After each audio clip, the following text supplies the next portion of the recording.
Good afternoon, everyone, and welcome to the California Department of Education Centering and Cultivating Black Families' Voices Preschool through Third Grade Alignment webinar. This is one of a series of 3 specialized P3 alignment webinars offered by CDE. We are very excited to be here with you today.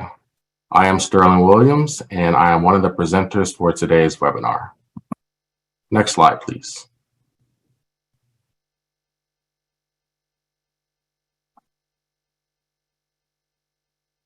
I would like to begin by introducing today's speakers. Sarah Novell Morgan. Sarah Novell Morgan is the Deputy Superintendent of Public Instruction of the Opportunities for All branch, or OFAB, at the California Department of Education, or CDE. Next, I would like to introduce William McGee. William McGee is the Director of the Student Achievement and Support Division and the Student Achievement Branch of the California Department of Education, CDE. Now we will transition to our next speaker, Sarah Novell Morgan. Next slide, please. Thanks so much, Sterling. Before continuing introductions, I would like to pause for a minute and take a moment to welcome you all on behalf of the California Department of Education, or CDE, and the State Superintendent of Public Instruction, Tony Thurmond, who will be arriving shortly. We are so happy to have all of you join us for our 12th edition of the CDE OFAB Pre-Kindergarten through Third Grade, or P3 webinar series. Next for introductions is Sterling Williams himself.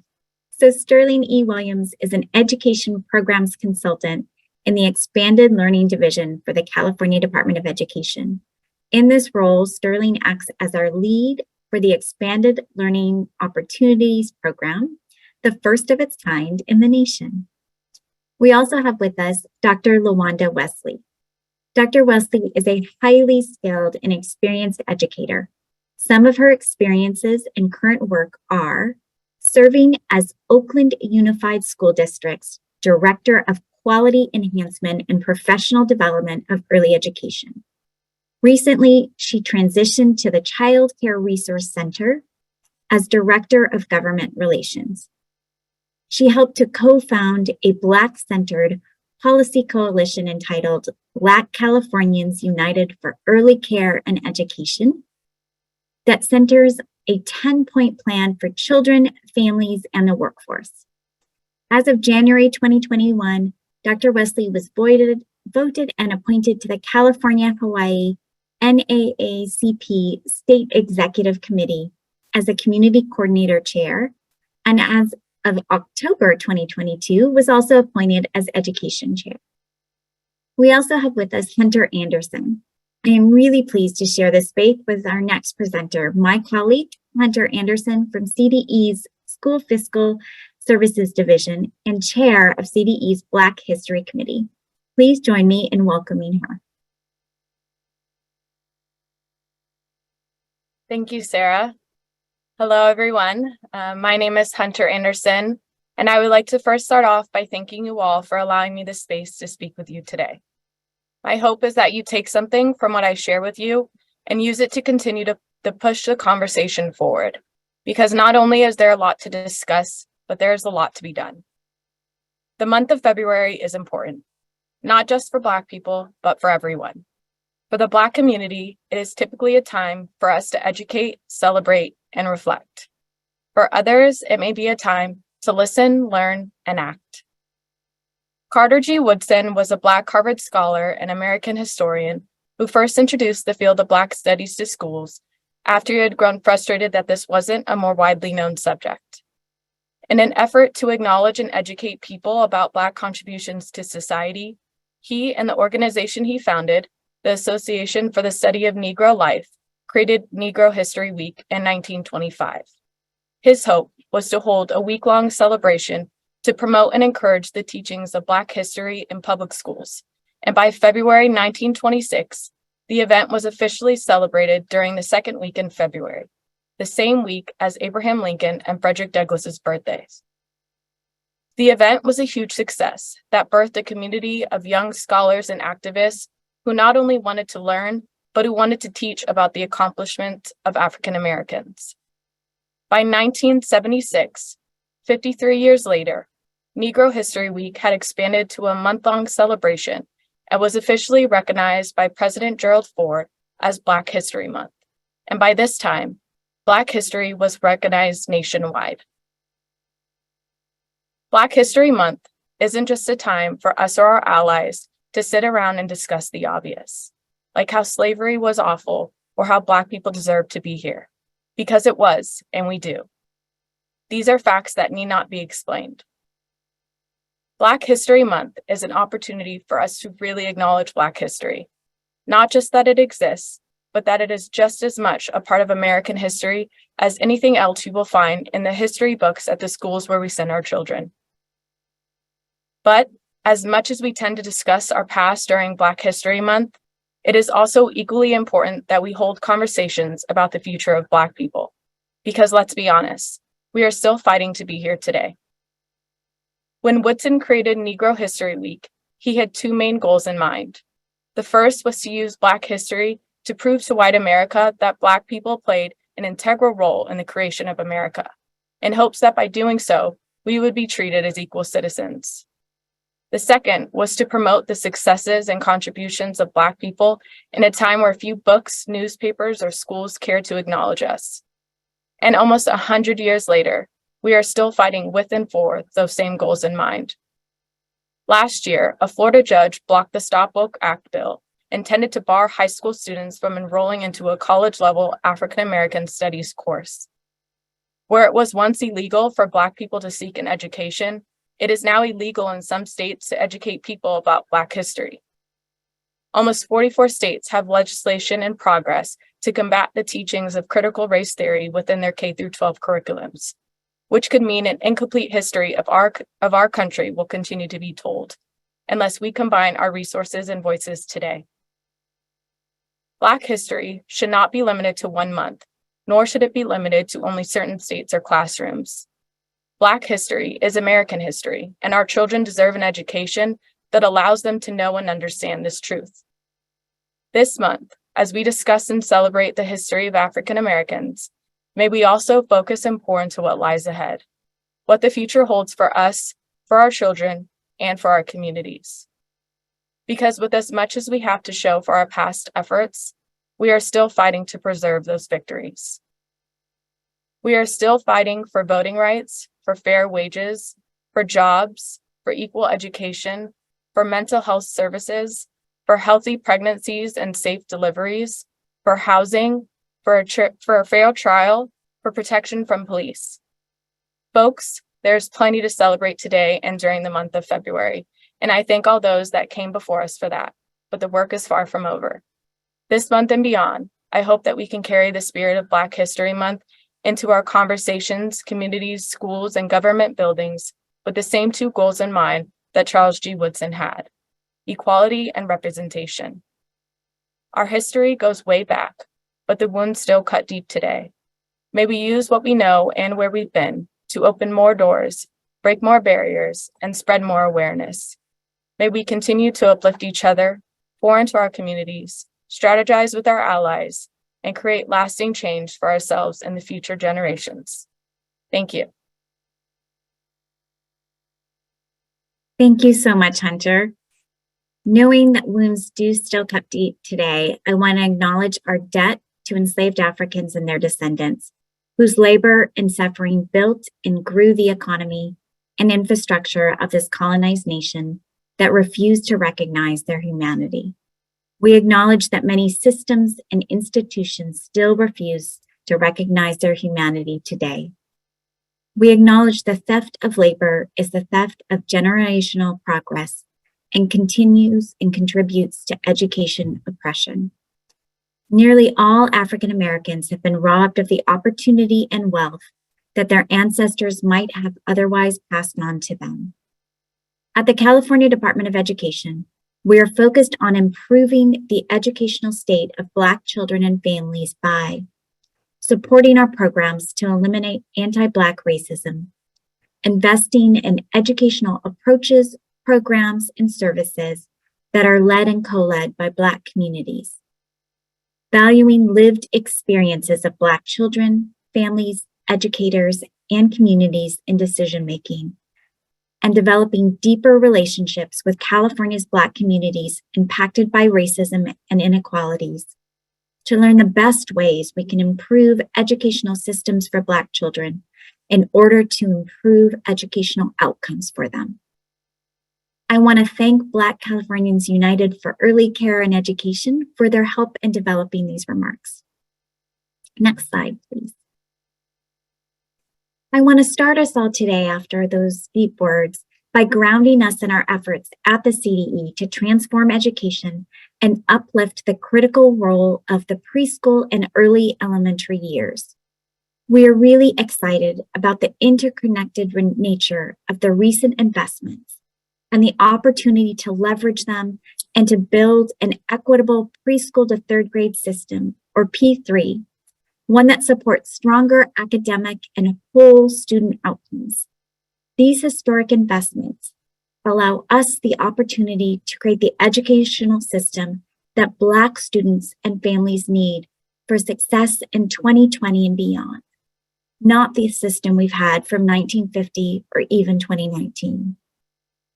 The 2022-23 California budget almost triples the amount of per pupil investment from a decade ago, providing us with the resources and the opportunity to address the inequities, the learning loss, and the social emotional needs of our students while supporting families, educators, local educational agencies, and partners. We at the CDE, in partnership with all of you, are leading the effort to transform California schools by integrating new programs and strategies into our TK to 12 public school system. Next slide, please. Together in California, we are transforming our education system to meet the needs of all children and set them up for success in learning and life. This holistic approach to education that you can see on the graphic in front of you is the opportunity for California to rethink and reimagine our educational system. This opportunity to reshape our education system into one that's really designed to meet the needs of all families in 2023 and beyond, with equity for all students and families at its core. We recognize that these long-awaited opportunities are coupled with persistent challenges and needed work on capacity building, as well as to address deep equity and anti-racist efforts. There is no question how we implement these investments must help our schools urgently and immediately to recover from the impacts of the COVID-19 pandemic, as well as address the impact of longstanding disparities of income, race, and language access. The disproportionate impact of the pandemic on communities of color, on Black communities, and our low-income communities has been a harsh reminder of systemic problems we must resolve to move forward together. These investments create an opportunity to rebuild and create something different. The potential for genuine transformation with school communities that create a sense of belonging starting in pre-K and TK, while affirming and celebrating our students. Next slide, please. Our ultimate vision is for all children to have a strong and early start to inclusive education through high quality, joyful, rigorous, developmentally informed, and coherent preschool through third grade learning opportunities to ensure they thrive in school and in life and are college and career ready. Through this vision, our collective vision, our path is to work together to build and support culturally affirming schools and teachers as they work and engage in California's education system and beyond. Our history shows us we have a lot of work to do. That is why we are here today to learn, celebrate, and uplift our Black students, families, educators, and communities. Together we can and we will work towards a strong foundation for our children. I will now pass it back to Sterling to share information about how our state and the CDE is committed to supporting our Black students and their communities. Sterling? Thank you, Sarah. State Superintendent of Public Instruction, Tony Thurmond, established the Black Student Achievement Task Force for bringing together practitioners, advocates, researchers, foundation partners, thought leaders, students, parents, and other experts to identify key strategies to improving Black student achievement. For more information on Black Student Achievement Task Force, please contact Blake Johnson, Legislative Policy Representative at bjohnson@cde.ca.gov. For more recent CDE releases, please see links in the chat. Next slide, please. The first piece of legislation I would like to highlight is the Learning Recovery Block Grant, which provides $7.9 billion to county offices of education, COEs, school districts, and charter schools for learning recovery initiatives beginning in 2022-23 through 2027-28 to support academic learning recovery and staff and pupil social and emotional well-being. For more information on the Learning Recovery Emergency Block Grant, please visit the website placed in the chat. Additional information will be sent out to participants. The second listed resource, the Boys of Color Hyperlinks, contains 297 hyperlinks from within the Boys of Color publication, such as the Promising Practices Portfolio, Strategies for Supporting Boys of Color and Their Families for Improved Early Years Outcomes. This resource focuses on boys of color in Oakland, California. Oakland is one of the most ethnically diverse cities in the nation, and children of color represent a majority in their public schools. This portfolio explores and explains some of the strategies to employ better, more culturally responsive strategies for supporting school success for young boys of color, so that educators and community partners can use them to address opportunity and achievement gaps that are appearing in the earliest years. I will now pass it over to Dr. Wesley, who will share about centering and cultivating Black families' voices to strengthen P3 alignment. Next slide, please. Thank you, Sterling. Appreciate you. My name is Dr. LaWanda Wesley, and I want to say thank you to Sarah for her wonderful introduction of me earlier that included a brief snippet of my experiences and education. But today I come to you to speak as a proud member and co-founder of Black Californians United for Early Care and Education. And just to let you know, we're a coalition of advocates, researchers, data strategists, child development experts, family, friends, and wisdom advisors, and everything in between. So thank you for being with us today. I will ask that our CDE staff post blackeece.org in the chat if you'd like to follow us and learn more about our 10-point plan that Sarah spoke of earlier. Next slide, please. In everything that I do, I always like to honor our ancestors as well as our land. But this particular quote by Cornel West really spoke to me and has spoken to me in the last couple of years. And the quote reads, "When you love people, you hate the fact that they're being treated unjustly. Justice is not simply an abstract concept to regulate institutions, but also a fire in the bones to promote the well-being of all." And you'll see that before us. And I believe my living ancestors and those who have transitioned will want me to say their name, and so I will. And the names read accordingly. Breonna Taylor, no-knock warrant, sleeping while Black. Ahmaud Arbery, jogging while Black. George Floyd, breathing while Black. Tamir Rice, playing while Black, 12 years old. Oscar Grant, commuting while Black. Stephon Clark, holding a phone while Black. My sorority sister, Sandra Bland, and brother Tyree Nichols, driving while Black. And this is just to make sure that we always pay homage to our ancestors living and those who have had transition. Next slide, please.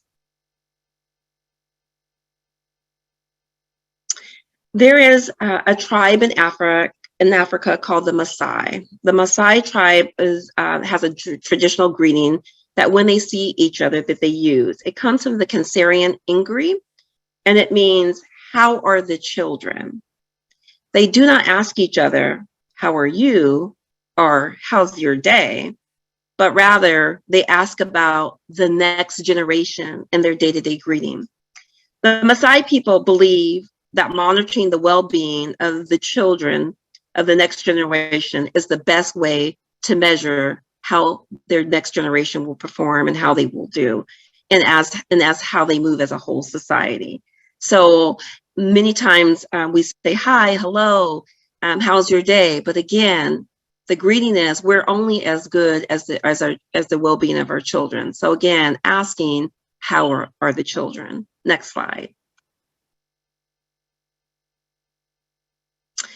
One of the things we want to lift up today is that we know that California is currently the state, and if you don't know, that has the 5th largest Black population in the country. But we now see this disputation and mass exodus of Black young educated students exiting California, and many of them are college educated. And we're starting to ask, like, why is that happening? And we realize in between 1910 and 1970, there was a great migration to the West and the Northern West and the Midwest, but also right here in California. And they came this way because they wanted a better life, better economic conditions. And Hunter really spoke of that earlier in her acknowledgments. But now what we see is this mass exodus that is called the new migration. The ones earlier that took place between 1910 and 1970 was considered the Great Migration. So with this new migration, we're starting to see, particularly as we think about the folks who are in Southern California, starting in 1995, we had we had about 60,000 Blacks leaving our states, but in Los Angeles particularly, we had 60,000 who left our state. And as you can see here, our Black student population is nearly 300,000 of 5.8 million. And also to bring your attention to on the screen, when you start to think about, well, who are our Black families? Well, you can see the Black median household wealth is a little over 24,000, as compared to our white colleagues, our brothers and sisters, whose wealth is around 190,000. So it just gives us pause to think about, then what does that look like for us here in California, and where we reside? And you'll see most of us are dispersed, but we are concentrated in counties such as Alameda, Contra Costa, San Francisco, right here in my backyard in Sacramento, Los Angeles, San Bernardino, and San Diego. So we just thought it was important to give you a little bit of data. We'll go deeper in our next webinar session, but you get a sense of what our population is here in California, how that compares to our student population, and then what it looks like for our families. And with that said, I'll ask us to advance to the next slide.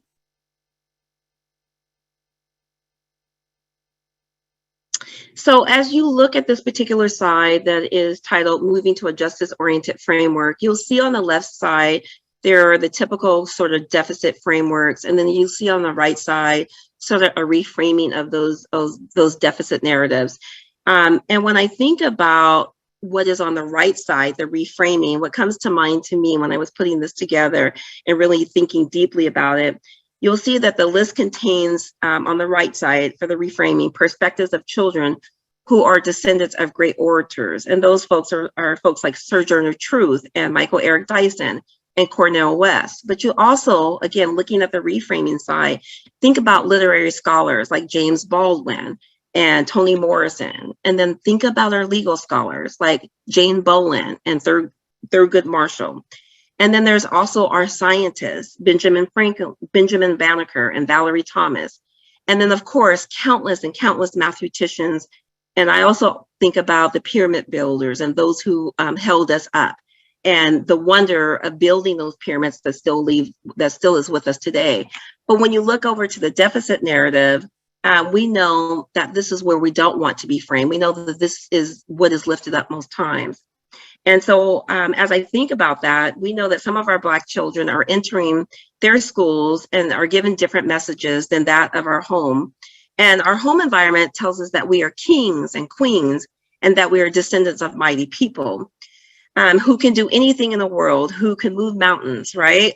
But sometimes when we enter into school culture, not all school culture, but in some school cultures, we know that there's a climate that is deficit filled, that does espouse only these things when they think of Black children and families. And it perpetuates the notion that something is fundamentally wrong and there is something lacking about you simply because you're Black. And so what we want to do is create an invitation for the reframing that says something very different. We know that Black children are vibrant and eager learners and social creatures who are immersed, I mean, literally immersed in a home with daily hands-on learning experience. They're filled with curiosity and opportunities for exploration, questions, and we have that firm interrogation to support things that don't make sense, to make sense of it. We do a lot of mind mapping, trying to connect the dots. We know it is a social and emotional discourse that we engage in, the playful banter that we get into when we're talking with our kids and talking with one another. From the time that Black children formulate verbal and nonverbal language, they engage and participate in highly, and I do say highly architectural use of language with a familiar call and response. You guys know this from some of our settings that we convene in. And they're nested in a comfort of a Black vernacular that is dynamic and fluid.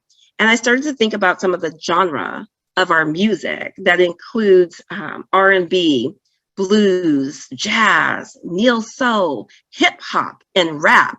And just think about the literary art that it takes to formulate this type of genre through music. So it's just a recognition of who we are and to really think about how resourceful we are and how we are trendsetters and how we are now moving to a new era of restorative healing justice. So just a way to pause and create a moment for yourselves and not live in a deficit frame, but to live in a reframing and to invite our schools and our principals and our administrators and those of us who support the California Department of Education, especially with this P3 alignment, to move away from the deficit lens and move more towards the reframing. So with that, I want us to just think about that most of our children when you think about Black, really are our most at promise children, have a lot of capabilities. So we'll move to the next slide. What I want to do is just spend a little bit of time. You'll see before you, there is research regarding actually African-American culture and learning preferences. While I cannot spend all the time looking at all 13 indicators or preferences here, I will spend time on 4 of them. And the 4 that we will look at today is bodily kinesthetic. We'll look at interdependence and communal. We'll take a look at realism. And then we'll look at one of my favorite ones is verb and stimulus variety. So as we think about bodily kinesthetic, as stated by Dr. Etta Sullivan, who is the author of Cultivating Genius for Black Children, she states that one feature of African-American culture is rhythmic, movement-oriented approach to life that includes physical action and expression. This includes a heightened sense of body awareness and highly kinesthetic ability that is manifested through sports, dance, intentional use of the body. You'll see a lot of movement from people within our culture. So when I say this, I want to just create a quick pause and pose a question to all of you, even though this is in webinar format. Just hold this question with you. How is your preschool to 3rd grade classroom prepared to support Black children? All children who want to have full expression and use of their body that is not sedentary in nature. Are there open-ended classroom environments to support highly engaged active learners and social beings? Do we have that present in our classroom? And again, this is an interrogation, it's an invitation, it's a way for us to just pause and reflect. How are we honoring bodily kinesthetic children in our classroom, and particularly looking at those who are of the African diaspora? Now I will move on to interdependence and communal. The author goes on to state that family and community have a broad meaning within our Black culture. We know this. There are strong kinship bonds, extended family and networks, you guys know this, and connections to all others in the ethnic group in our community.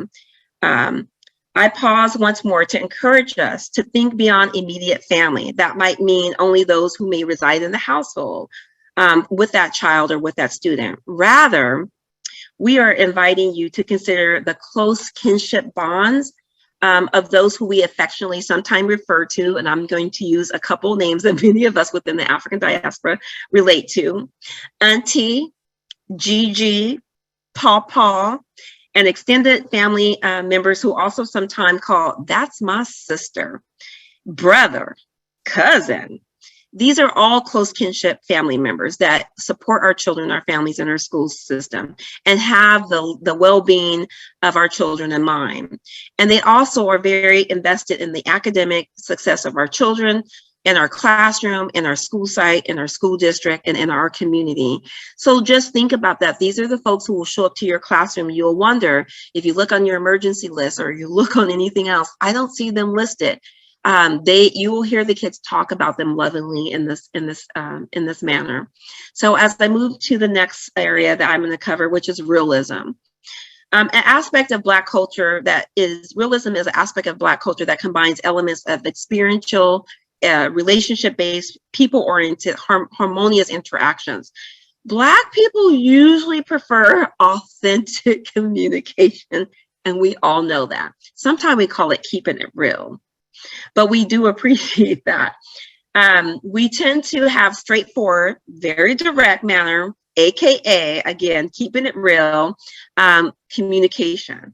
So when you keep that in mind, you're working with Black families and working with our Black children, really think about how to check in to see how that keeping it real not only lands with our words, but also with our body language. And we communicate a lot with both words, but also read our body language. It will tell you volumes. And then, for example, I'll give a little example of that with our Black children. Sometimes we ask the questions of our beautiful children in our preschool to third grade classrooms, and recognizing in preschool you do napping and the upper grade levels you don't. But here's the question before us.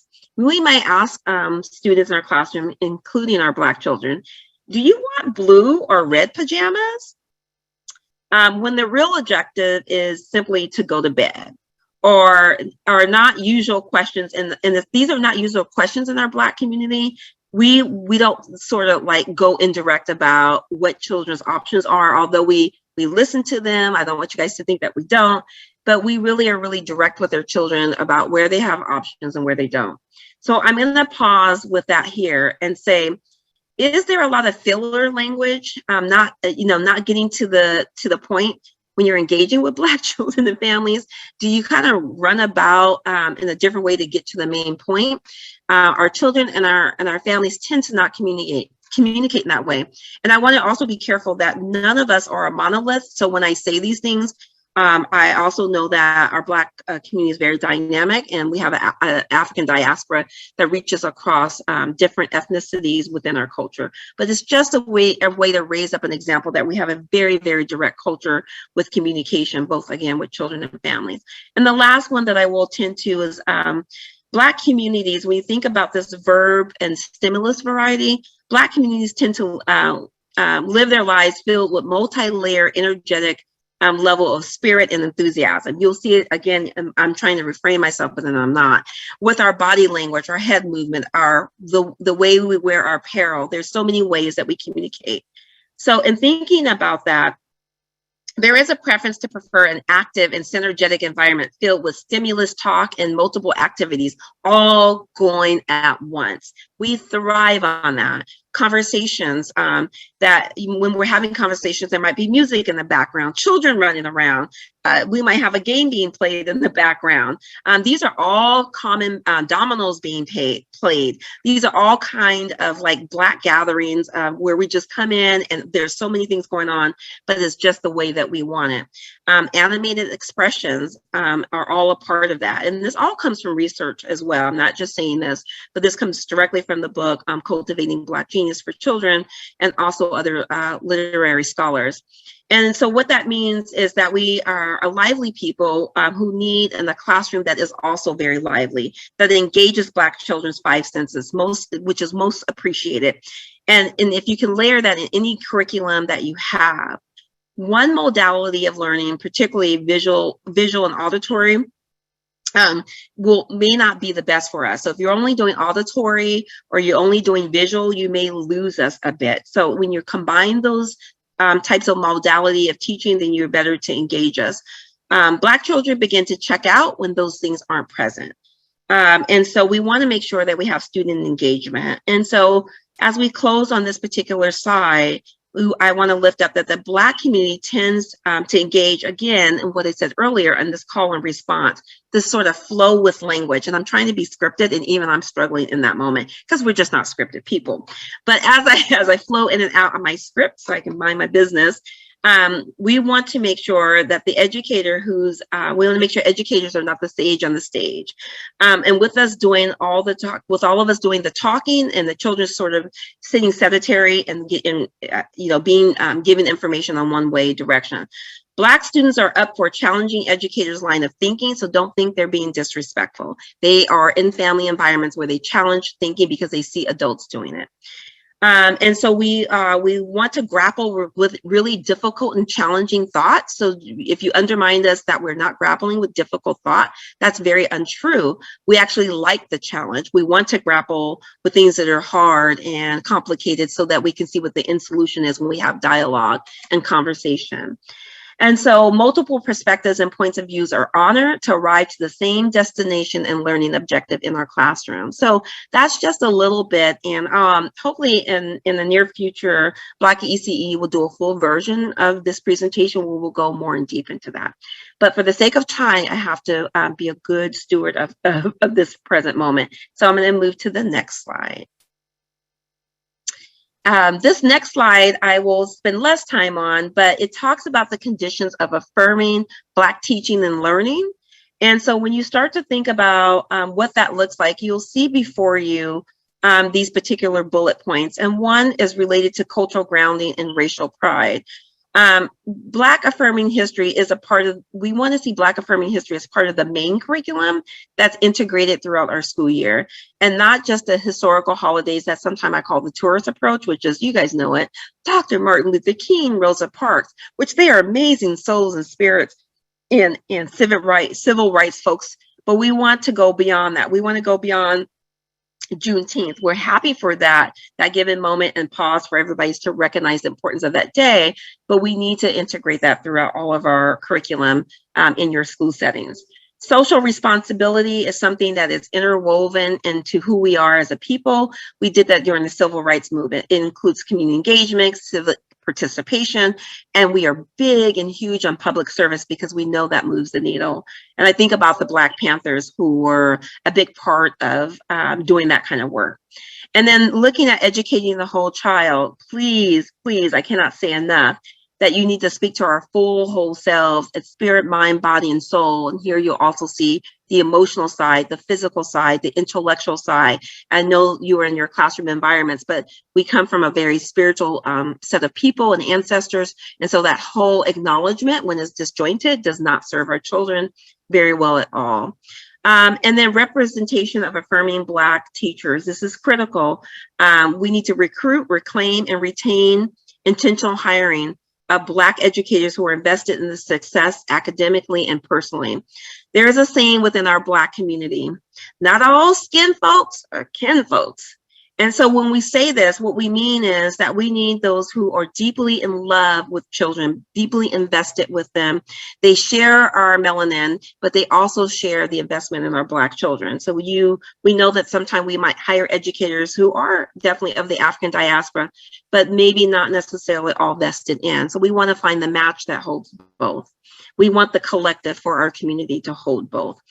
We want you to think about at-home climate. When you think about at-home climate, Black students perform better, we know, in Black affirming learning environments versus necessarily white dominant environments where the curriculum is all white dominant. You might even have teachers who who are our white brothers and sisters, or our Latinx brothers and sisters who are before our children, or Asian brothers and sisters. But we want to make sure when you're with Black children and all children that they learn about Black history, and that they learn that no matter who their teacher are. But we want to particularly make sure that there's access to Black educators. We had that once upon a time. And when we had the Brown versus Board of Education, that sort of dissipated. So we know that culturally, our children are navigating two worlds, and it takes time. We know that's true of dual language learners. That's true of children who are navigating two different cultures. We want to honor and affirm Black children's culture as much as possible. Honor their language. We want to honor their home environment as their foundation for everything that they come to learn. And we also want to make sure that their identity is a part and tied into that disposition, so they as a learner have a sound sense of their self-concept as a learner, and that not be lost. And then lastly, I won't go into too much more because it's self-explanatory, but we want Black excellence, y'all, rooted in Black joy, which is the center of this presentation today. Yes, we do. We want Black excellence, and we want to honor and recognize Black families as our own experts. We know our babies, we know our children. You don't even have to ask us twice, but we don't want you to expertise over us and tell us what you think you know more about our children than who we spend time with day in and day out. So I want to leave you with that. And as we start to come to a close, we will go to the next slide.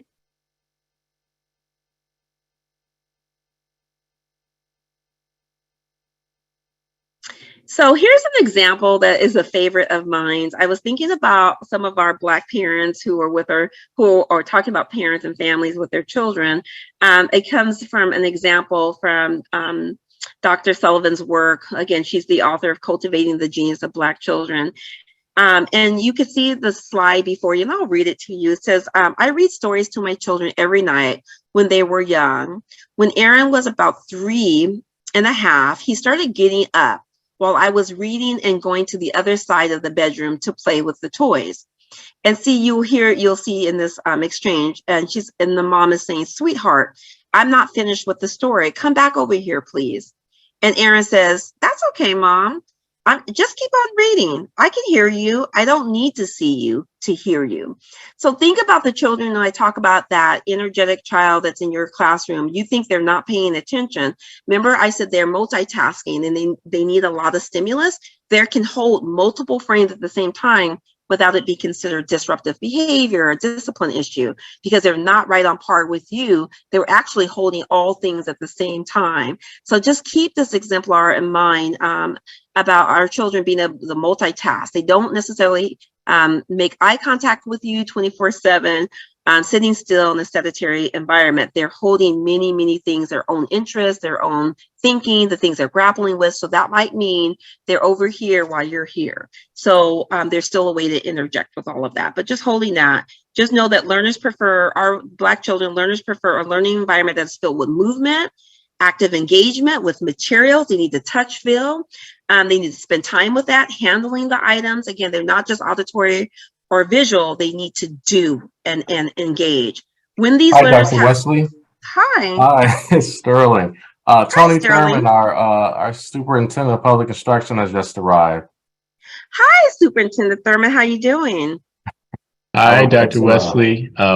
Please go ahead and continue. I'm sitting here taking down notes and appreciating the exemplar and all the great information you're providing. So thank you. Oh, you're so kind. I appreciate you. So I'm going to close out because I want you to get to your points too, but I will finish out. So these are just examples of what you'll see before us. And you can see where Superintendent Thurman just did that exchange. See, I can't even control my script. I'm sorry, y'all. I am who I am. And I got to be authentic. So as we go to the next slide, we'll start to close out and look at the 4 E's of Black family engagement. And so if we can move it, but there are 4 E's to Black family engagement that is brought to us by Dr. Ihoma Iruka, who's doing amazing work with the California Department of Education. I'm so glad that she's working with all of you. But she does lift up these 4 areas, and it's entitled in the Black Family, Reimagining Family Support and Engagement. From being Black is not a risk factor. You guys see that? Being Black is not a risk factor. So when we think about the 4 E's, I'll just touch upon it really, really briefly. Exploration for us means that Black families have a rich set of resources that we already come with, and skills and a sense of demand that can be explored. So we're already very resourceful because we had to be resourceful. We've had to take lime and make lemon, so to speak. So just know that we have a lot of ideas and networking within our Black community. We have this rich history and spirituality of collectivism and a stick-to-itiveness in our Black family. So we are all that. Tap into us, ask us what it is that we know about within our community, especially within our school settings.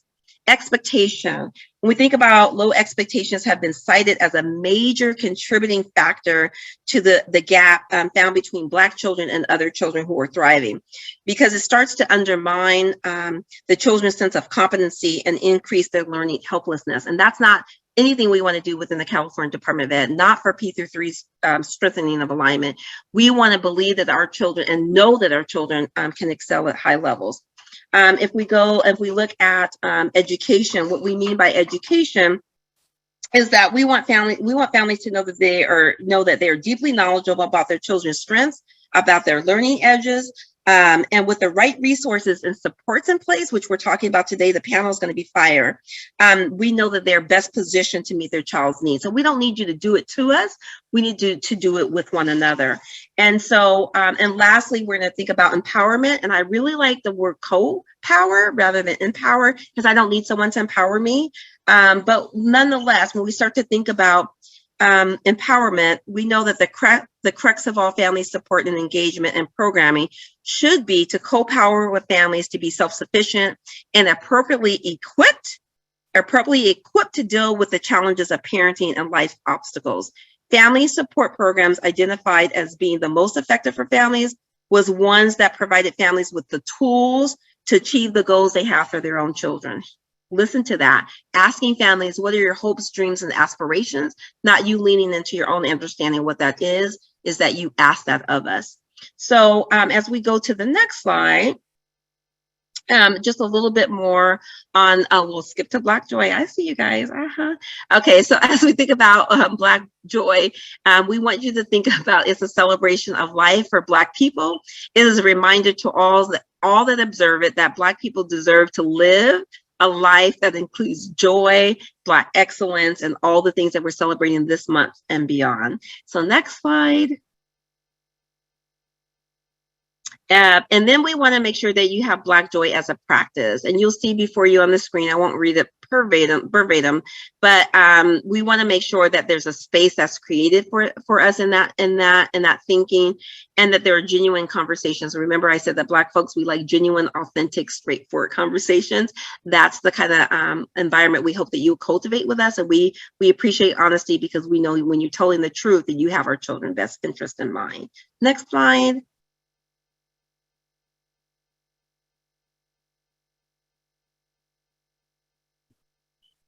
If there is a next slide.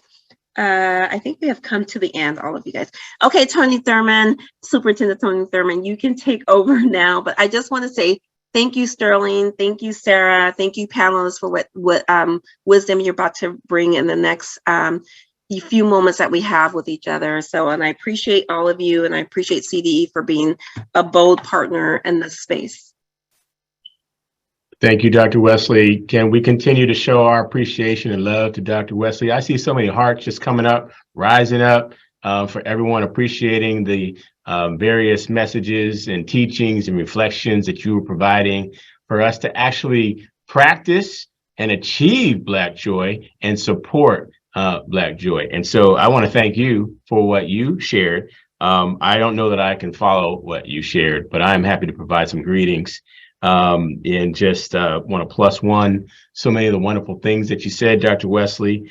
And, I've been thinking so much. I think so much about, how we always try to fit everything into 1 month and we call it Black History Month. And I'm like, we should talk about Black history all the time. And Black history is everyone's history. And, whenever we get to Black history, I always feel like we've come so far and we should celebrate that. Dr. Wesley, I got to experience Black Joy yesterday with a number of students when I was at a career day talk with a number of fifth graders. And we talked about Black history in relation to career opportunities. And I shared with them when I was a young person watching on television, watching Dr. King, growing up and meeting Coretta Scott King, watching John Lewis on television and growing up and meeting Congressman John Lewis in real life and having him tell me to my face, make good trouble. I talked to the students about, being in awe of meeting President Barack Obama and meeting Vice President Kamala Harris. And when I brought those names into the room, the students jumped out of their seats. They just were so enthused about what they were learning about Black history.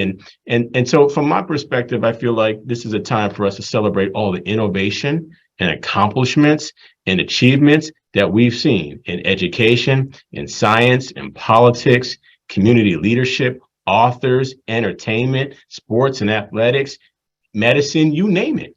I'm so proud of all those accomplishments and the diaspora that is the experience of the people of African roots.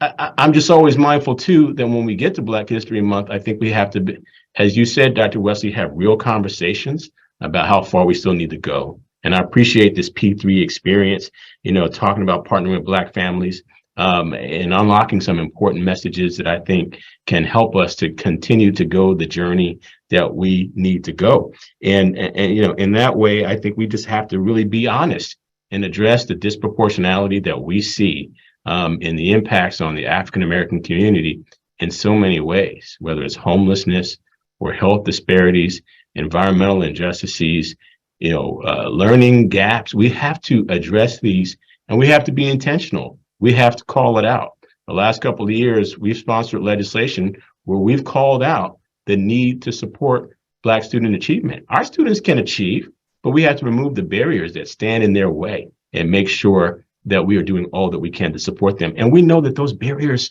start at such an early age. I shouldn't have to say this, but I'm so grateful that last year we were successful in working together to ban the practice of expelling children who are 3 years old or 4 years old, because we know that the children who are more likely to be expelled from preschool are African-American children and many times African-American boys. I'd like for you all to join us on a webinar that we're having on Thursday, where we'll be talking about how to reduce disproportionate discipline. And we'll be joined by many presenters, including Chris Chapman from the Kingmakers of Oakland, who we've asked to also put on a series to work with many of our families on and school districts on things that we can do to support better results for African-American children. I want to thank all of you who've been a part of our conversation in early education, Sarah Neville Morgan and their early learning and division for all the great work to create universal preschool at so many different levels, whether it's TK, Head Start, childcare. We have gone further than any other state in what we can do in early education. And we know that this will make an important inroads and success for all children, including African-American children. I'm also grateful that we have more mental health programs and more wraparound supports. And we have more dollars invested to help someone become a teacher. And we are so focused on recruiting and retaining teachers of color. Because when an African-American student sees an African-American teacher, those students have success. But not just African-American students, all students have success. Just having one Black teacher is enough to help other Black students and all students from all backgrounds to have success. We've had a robust conversation about ethnic studies and the contributions of people of African descent and others who have contributed to this state. We're rolling out great programs in implicit bias so that we can change the interaction that often educators have with students of color and with our African-American students. And so we've got a lot of great resources. And I just want to leave you with this, that we have to continue the work that we started. We banned private prisons in this state because people are making decisions about where our babies are going to be as adults based on where they are on third grade reading and third grade attendance. And we know that this is a practice that must stop. And so we've made a pledge to say that all of our children in this state will learn to read by third grade.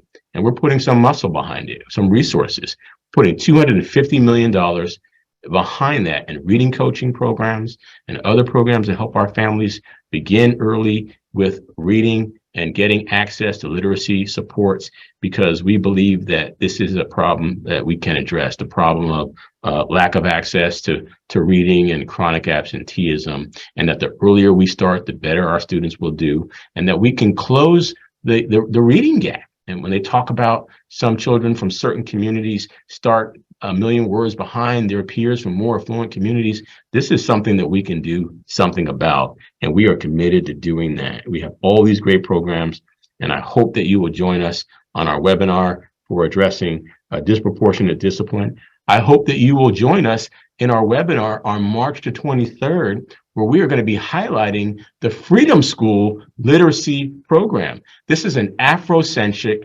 evidence-based program for helping students improve literacy. And by the way, it's for all students. And having had a chance to be a part of the Harambe Circle or other parts of Freedom School, I just love being a part of the program, but I also love knowing that Freedom School is a program that can help students improve their grade level reading by as many as 2 grades, sometimes in as little as 6 weeks. And so I just want to share these things as part of my welcome and greeting to all of you. Thank you for being on this webinar. Thank you to everyone on the team for creating this P3 webinar series and partnering with Black families. And as we continue to center and cultivate Black family voice to strengthen P3 alignment, it's been a great series, and I look forward to the continuing work. Dr. Wesley, I'm sure you probably got more. I do not want to stand in the middle of your presentation. If you have more, I'll tag you back in, and I'll step to the back and continue enjoying the remarks that you and the other presenters have to share. Thank you, everyone. You're welcome. It's transitioned to our panel, so thank you anyway. Thank you. Thank you, State Superintendent Tony Thurmond.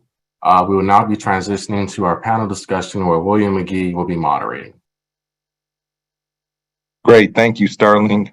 And thank you, Superintendent Thurmond. That was remarkable remarks. And also, Dr. Wesley, those remarks were off the hook. So we appreciate you sharing what you shared. I mean, I just felt like I was in school, and we have over 345 people on this call, and I'm just appreciative of everybody having that opportunity to learn.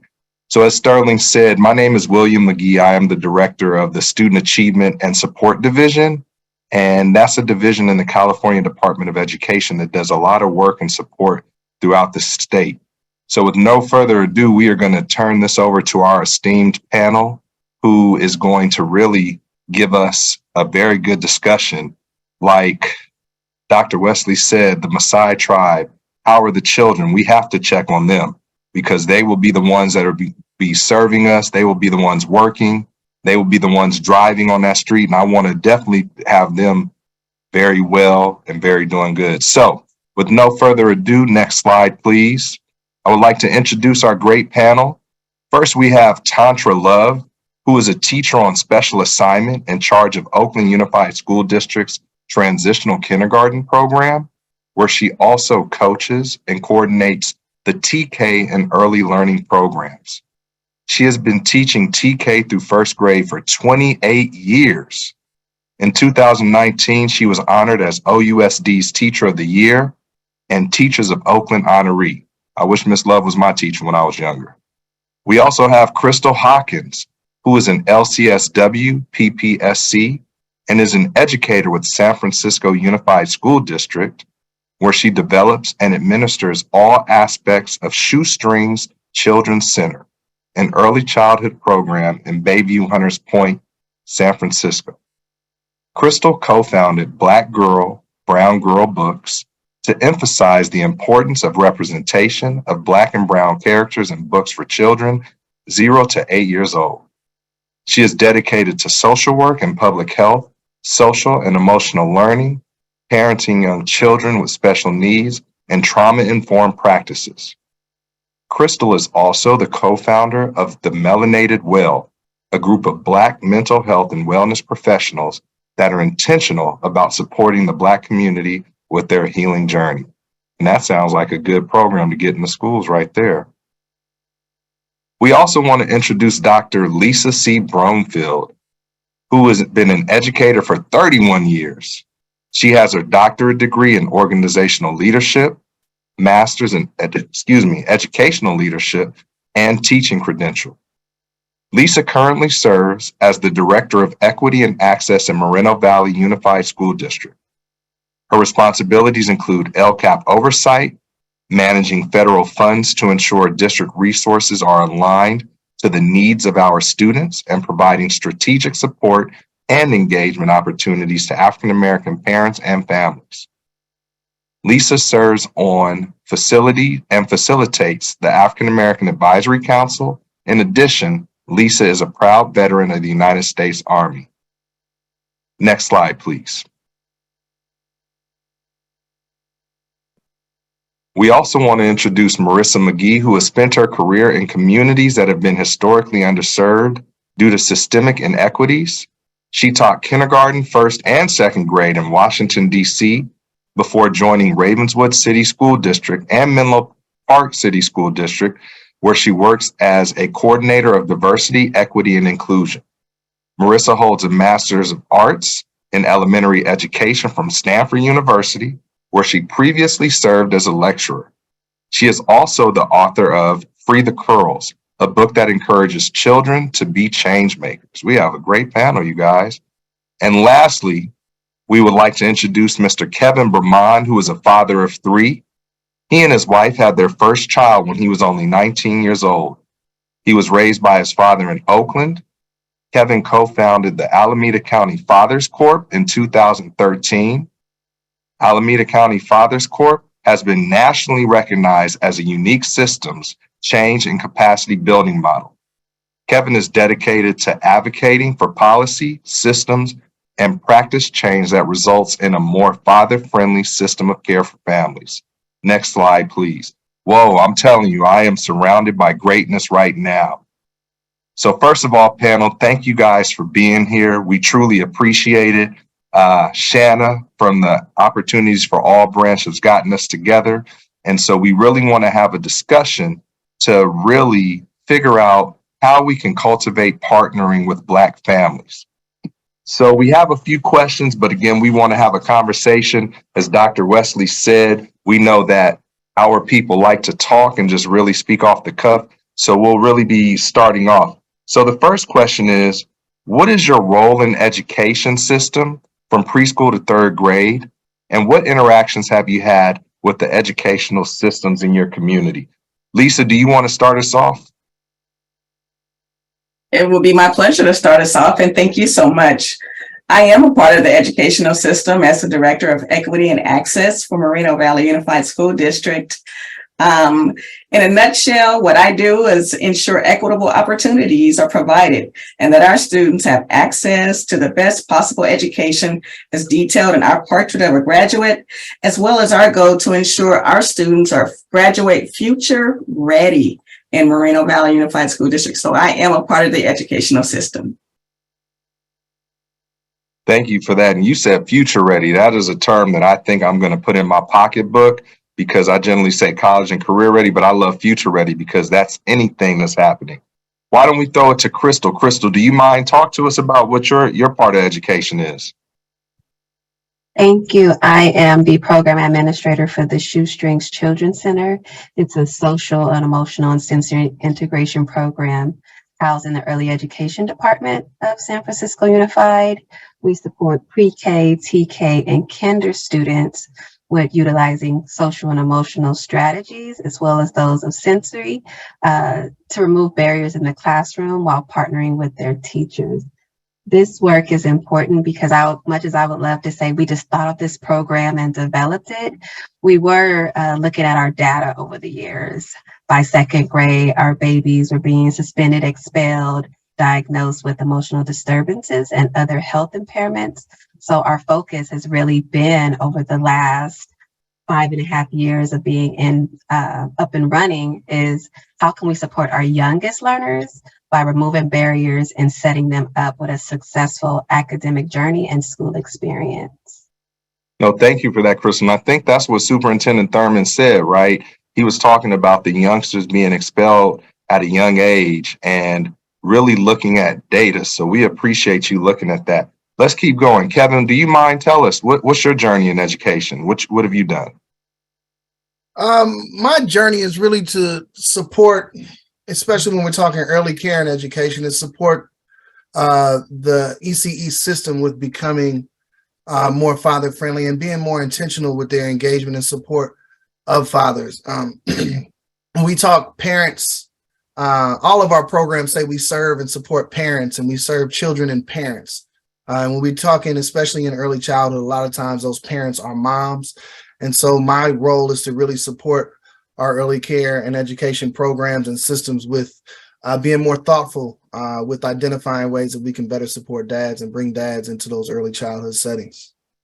No, thank you for that. And when you said fathers, that reminds me of a program we used to do at our school called the Million Father March. Mm-hmm. And on the first day of school, we would encourage a male figure to bring the children to school, and it could be a father, cousin, uncle. And so, as you stated, not negating that our mothers are prevalent, correct? Absolutely. But how do we also engage the male figure in our life? Why don't we round out this question with Marissa and then Tantra? Marissa, will you talk to us about what's going on with you in education? Yeah, for starters, these are really hard acts to follow. But I will say that as a DEI coordinator for 2 districts, if we had the chat on, I would do a roll call right now for the 2.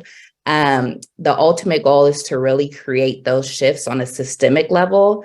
And I recognize that those things take time. Unfortunately, they will not happen overnight. So right now, my role is really focused on the individual and interpersonal levels and making shifts on the institutional levels. And the goal, hoping that those shifts, as we're starting to make some disruptions, that will eventually lead to dismantling inequities that specifically plague Black children. Goodness, thank you. You said hard act to follow. I'm gonna tell you guys, I'm sweating now. You making my work look like little smittens. But again, I heard you say talking about making shifts in education, correct? And so that is something that I would love for us to dig into. I know that we're going to be talking about that on Thursday, as the superintendent mentioned in our disproportionate discipline webinar. But Ms. Tantra, may we follow up with you and you tell us a little bit about what you're doing in education as well? Yeah, and I am just so grateful to be here. I think first and foremost, I'm a mama. I have 2 young men that are going through this, and I feel like family is like the key to the success of our kids in this world. And I feel like I take that on. As a teacher, I have been a mama in the classroom because it is so important that kids are seen, heard, and loved. And I think in my role as a coach and a coordinator for pre-K and TK programs, I get to be in 36 sites in Oakland. I get to at TK, and I get to be in 30 preschool sites in Oakland to make sure that we are doing developmental practices that are rigorous, that have children's voice. And I am a firm believer that play is the work of children, and creativity brings so much. And so, yeah, that is what I feel like I get to be in the greatest place on earth. No, that's beautiful. And as you said, family, right? I think about that. And I came from a district where it was a very family oriented atmosphere. But I'm not going to negate the fact that I think I heard you say something about 36 elementary schools. I'm a secondary person. So these little ankle biters of PK through thirds, I'm telling you, they wear me out. But again, as somebody mentioned, this is our future, right? How do we invest in them while they're young? So then that way they have this love for school, because Black children come in loving school.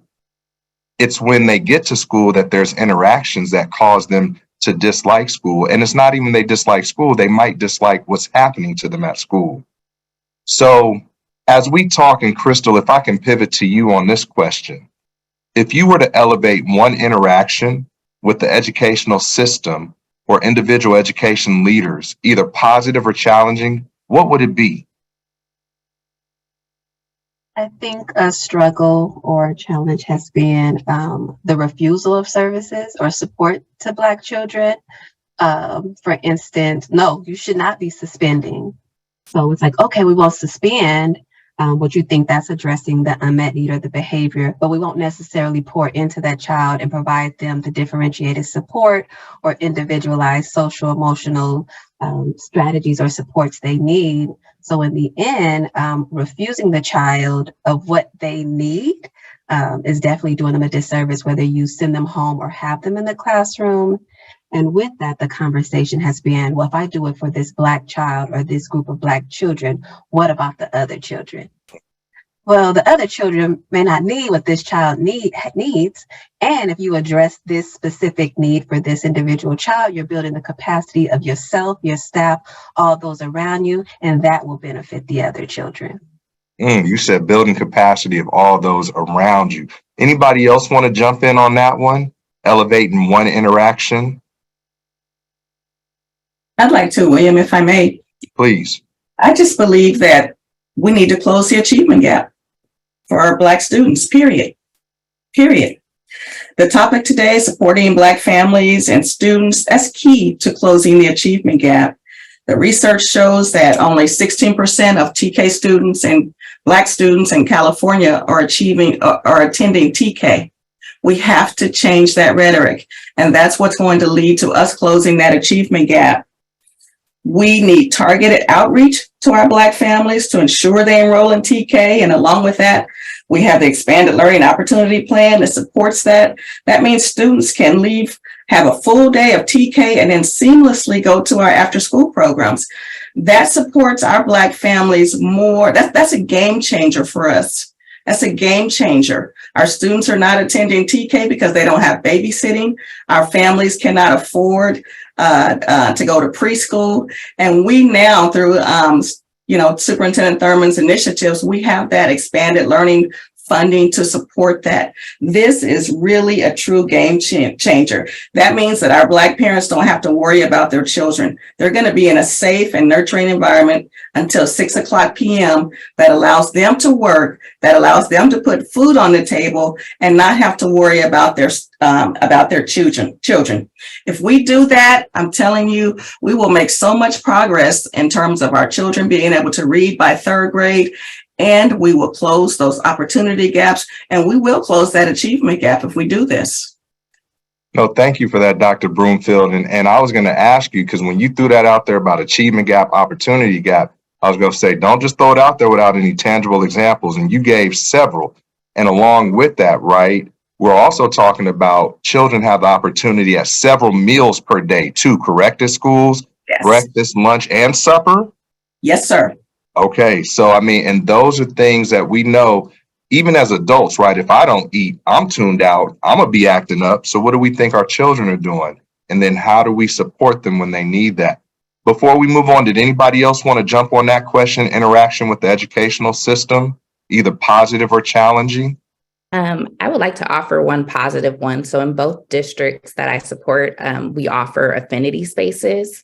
And the BIPOC affinity space is a place where people can come and truly feel seen and heard and just show up as their authentic selves. And I think a lot of times as educators, we're very nurturing, and sometimes we forget to put our own oxygen masks on first. So it's a space where you can really tend to self, and we center joy while also reflecting on practice. And I think it really has a ripple effect on students, because if you're taken care of, you can take care of others. And I stand for Dr. Bettina Love, who has a book, We Want to Do More Than Survive. And a lot of times, just because of the world in which we live, it feels like as Black educators, we're often just surviving. So this is a space where we can come and get filled up in an effort to thrive, which then has an impact on students. No, thank you for that. And I think I heard you say something about taking care of yourself, right? That is very, very important, because if we're not taking care of ourselves, then how do we take care of our children? And then how do we cultivate these relationships with our parents and guardians, which is very, very important. So I appreciate everything you said. And then you also mentioned affinity spaces. And that gives me a question that I want to ask you all. And let's see. I'm wondering if maybe Kevin wants to jump in on this one. But complexity, right? Because you hear about affinity spaces and people get offended because it's like, well, why are these people doing this space over here? Why can't I come? So you want to speak on maybe the complexities and the challenges that you've encountered in navigating collaboration with local education leaders in service of Black children and families? Some of the challenges that I've had just with, moving the needle on father engagement and I think some of the challenges we experience in our schools is the narrative that society holds around Black men, Black fathers, and Black kids at times. And what we think about a group of people reveals itself in how we serve them or how we don't serve them.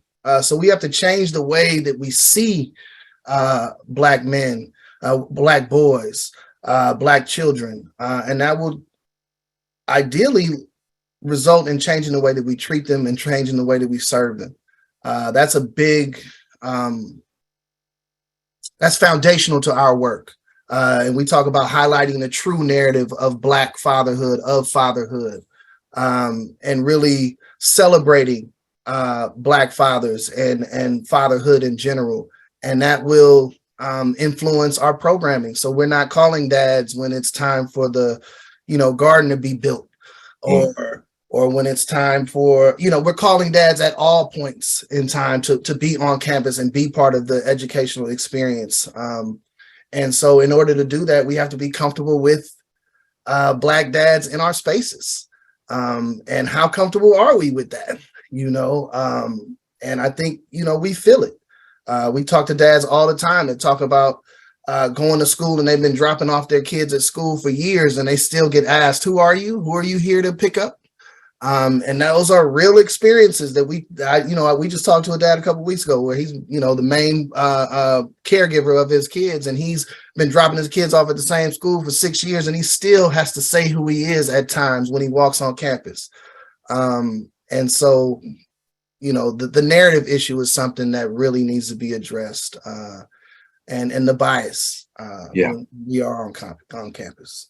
No, and thank you for sharing that. And Tantra, hopefully you can let us pivot to you as well.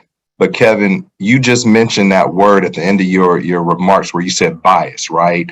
And so I believe that's what we all have to do as educators, right? Is learn about our biases, check them. And that's part of our initiatives in the CDE. Part of what we're looking at is the anti-bias education. And how do we really get that out there?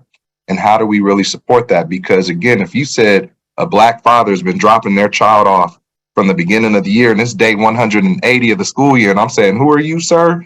That's a bias we need to check. Tantra, do you mind jumping in on that question about complexities and challenges in regard to the local education leaders in service of Black children and families? Yeah, I think that the relationship is really key. And I was very lucky enough to just go to a national conference on brain research, and all of the brain research pre-COVID to now is saying that relationship is the key. And not only are there opportunity gaps, but there is a maturity gap that during the pandemic, kids of all ages have lost 2 years.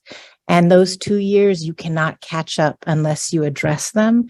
Those 2 years are going to get exponentially worse. But if you address it, if you make sure that you are giving kids opportunities to have their voice, to bring in their prior knowledge, to include them in their education around inquiry, that rigor will be so strong and they will just take off academically. And I think it has to do with what Kevin said. When people come into your space, do you stop and address them? Do you welcome them in? That is a huge piece that needs to happen at all schools, at all levels. And the importance of early childhood really needs to be lifted up. People need to understand the development of children and what they bring, and how reading skills start with oral language. And we come from a people of strong oratory. We tell stories, and that needs to be valued and lifted up in the classroom. And people need to really embrace the things that make us special and unique. Children need to see themselves and their families reflected on the walls in what they do. They need to know their voice matters, and they need to struggle. And through that struggle, and when figuring things out, they need to work at something, right? And work it out and work with each other and disagree with each other and pick themselves back up. And so when we offer opportunities and create safe spaces, this will begin to happen, right? We see the magic. Church. I mean, that sounded like productive struggle. I think I heard you talking about, and you have people that are participating in this webinar. They're asking questions such as, how can we recruit more teachers of color into the P3 educational system? What do we do? There are people who are saying to you all, Black mothers and fathers are products of school systems that were insensitive to their strengths, preferred learning modalities. So, our Black parents and guardians have systemic trauma that they've experienced. So how do we better engage with them? And I'm trying for equity of voice, but who wants to jump on that one? How do we better engage with our families who might have had an issue at a school system? Who's coming off of mute to talk about that one? Well, I see Lisa and then Crystal. I'm going to come off mute because that's something that's very important to me. And you know what? Districts need to have a plan to support their Black students and families. I mean, that's key. I'm thankful to be in a district that's about equity. Districts need to understand what equity is. And when you understand what equity is, there's no way that you are not developing a plan, TK through 12, to support Black students. They need to have boards of education that hold us accountable. I'm blessed to be in an amazing district with a great superintendent who's an equity warrior, Dr. Martin Rex Kedziora. We have 3 African-American board members of our 5, but all of our board members believe in equity and they hold us accountable to make it happen. Everybody needs a plan. If you don't have a plan, that tells us you're intentionally supporting Black students, then nothing's going to happen until you develop that plan. Parent involvement, we need to understand that Black parent involvement may not look like parent involvement from other ethnicities. Parent involvement has evolved. It is not just coming to the classroom to volunteer. There are other ways that our African-American parents, our Black families volunteer. We found during the pandemic that for our African-American Advisory Council meetings, we had increased number of parents attending because they had the opportunity to attend via Zoom. So we as educators have to provide opportunities that are outside of the box thinking. So now our meetings are a hybrid. So we have in-person meetings for those parents who can make it, but for those parents who are just coming in from work or at work even, they can sign in via Zoom and they can be just as much a participant as our other parents who are there. Times have changed and we need to change with them. But I do say every district needs a plan to support their African-American families and students. I mean, across our district, we're 14% African-American. We have an obligation to ensure that those students are successful. And that starts from the top and it goes down to the very bottom. And it's not one person's responsibility to see that that happens. No, thank you for that, Crystal. We saw you coming off of mute. What you want to say? I wanted to say, to answer that question, seeing Black children as Black children, not adultifying them for their behavior and seeing them as babies or incapable for academic abilities. And I also see the beauty in seeing parents, caregivers, communities as the experts of their children, right? I have a lot of letters behind my name. You can give me some symptoms, tell me how long you've been experiencing them. I can tell you the diagnoses, give you context. I can tell you the beauty in getting your ends trimmed every 8 weeks. I can tell you when the next pair of retro Jordan 1s come out, right? I have a whole Black experience and I've never been a Black mother, a Black parent. So how can I not partner with you in doing this work? And with that, I'm an early childhood educator, right? From 0 to 8. Those foundational years, 90% of your adult brain is going to be developed. So in the partnership, seeing Black children as Black children, honoring Black caregivers, we have to also honor our early childhood educators. We have the foundational important years, so we're not babysitting.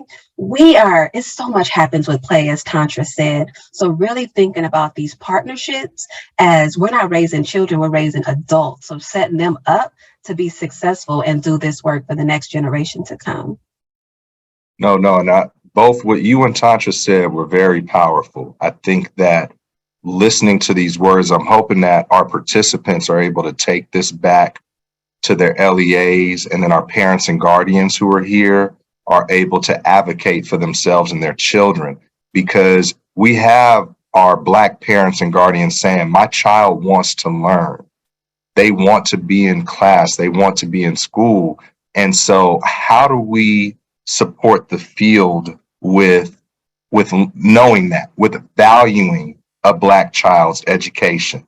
So I think Marissa, Kevin, did either one of you guys want to jump in on that? How do we support the field? How do we support teachers with knowing that our Black children want to learn and they want to be a part of the classroom space? I think for starters, it feels like double dutch, first of all, because I was like, is Kevin going to go or am I going to go? For starters, I think it starts with having protected time for learning. And that can look like, Kevin mentioned bias. Let's take some implicit association tests so we can start to unpack the biases that we bring to the classroom. I think there should also be opportunities for educators to listen so that we can learn about students and families' cultures and how they're showing up. And then once we've done some of that learning, let's look at our academic and behavioral expectations and say, where are students' cultures showing up in the classroom? And not just during Black History Month, because yes, I'm Black now, but I'm also Black 365 days a year, 366 when it's a leap year. So how are we reflecting students' cultures year round? And one specific example I have that I'll do really quickly, there was this study done, I don't know if you can see it, probably not because my background is blurred, but it showed Cookie Monster in the bed sick and Elmo had cookies. And so they asked who is eating cookies? And a lot of students responded with Elmo. Then the question was, who be eating cookies? Some students said Elmo, but a lot of Black students said Cookie Monster because with African-American English, we know the power of the habitual be. So in that case, if that were a test, who would be right? Who would be wrong? Would we recognize and value the cultural, the linguistic piece that Black students are bringing to the classroom? So all that to say, I think we need to do some learning and then do reflecting around how are students' cultures being acknowledged and valued in schools. No, thank you for that. And panel, like I said, y'all made me so nervous. I'm not even doing an effective job keeping time, but I'll say that we still have over 250 people on this call. So Deputy Sarah Neville Morgan and Shanna, I think you guys are going to have to do another webinar so we can continue this topic. But Kevin, to close us out, and I'll ask you to start us off and we'll go around with the panel. And maybe, like Dr. Wesley said, we're Black people. And so, even trying to put a time constraint and say, give us an answer in 37 seconds, but keep it around that time because of that time. But if you have one recommendation for the folk online with us, now remember, we have education leaders, early childhood providers, and staff. So one recommendation that you guys have to help them engage in more effective partnerships with Black families, what would that be? Kevin, will you start with us? Start that out? Yeah, I think we need to identify parent engagement specialists, African-American parent engagement specialists, because engaging African-American parents is a skill, and not everybody has it. And so we need to seek out those who do and make sure they're present on campus, because we have to get the parents involved so that they feel supported and they feel respected, not feel, but they are respected. And that takes someone who can connect with Black people, and not everybody can, not every Black person can. And so we need to seek out those who are skilled in that area and put them in positions where they can bring families in and make them feel and make them be supported, not feel supported, so they actually are supported. No, thank you for that, Kevin. And for those educational leaders out there, please put that in your LCAP, put that in your single plan for student achievement at the site level. That right there is what you're hearing from the community. Lisa, may we go to you with that same question, and then we'll go to Marissa after that. Thank you, sir. And I want to piggyback on what Kevin said, because that's so powerful. And what we need to do is be transparent with our Black families. And our Black families don't need to put a demand on their schools and their school districts to get the training that they need to support their students. There are conferences like the California Association of African American Superintendents and Administrators Conference that's coming up.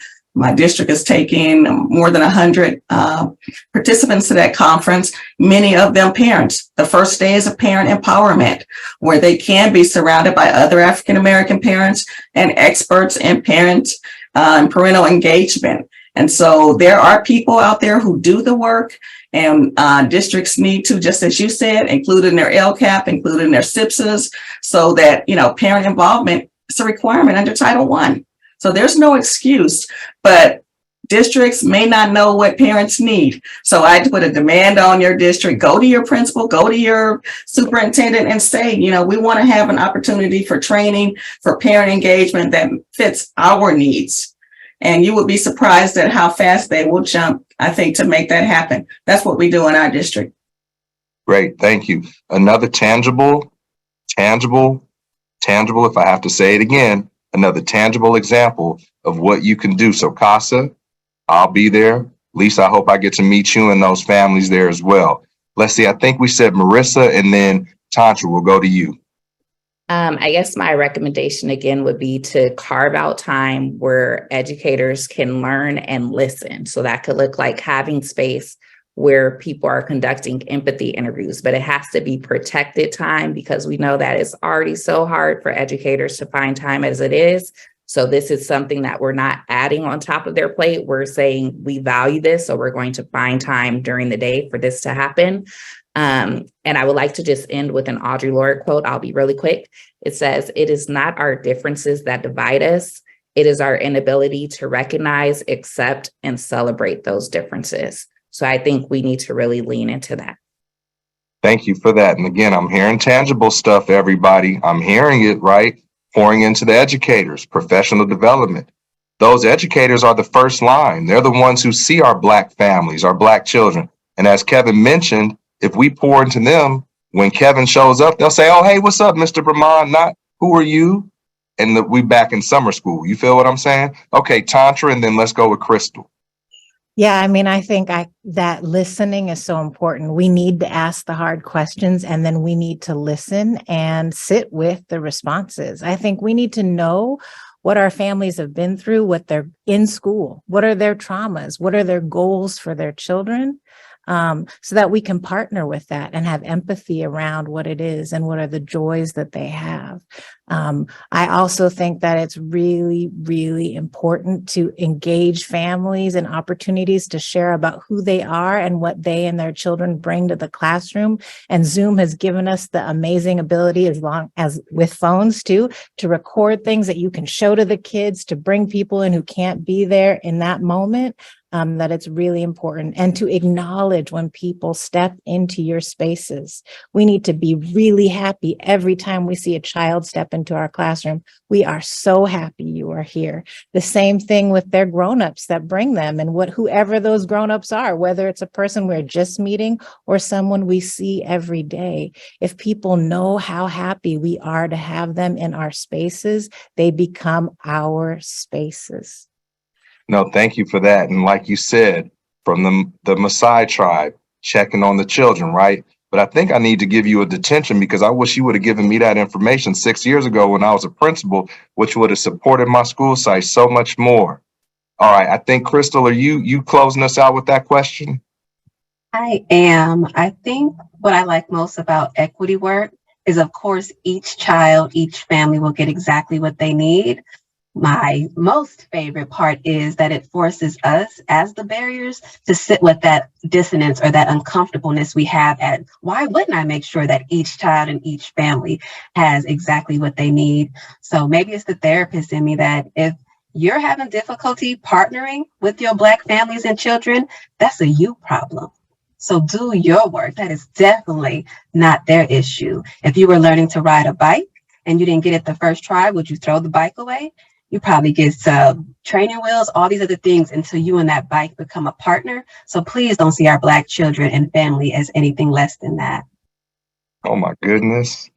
Oh my goodness. I'm about to say, can we keep the webinar going for another 30 minutes? But again, this right here, you guys, was off the hook in my opinion, and I appreciate the discussion. To me, you guys gave a lot of tangible ideas, tangible thoughts. And so there's still 200 people on this call and we're 7 minutes over time, and we appreciate it. However, we are going to close this webinar out. I believe we have, excuse me, everybody. I believe we have one more slide to show you all. And again, as that slide is coming up, I want to say thank you to the panelists. And I just feel honored that I was asked to participate. I'll say that, again, if I was a principal site leader, I wish I would have been here.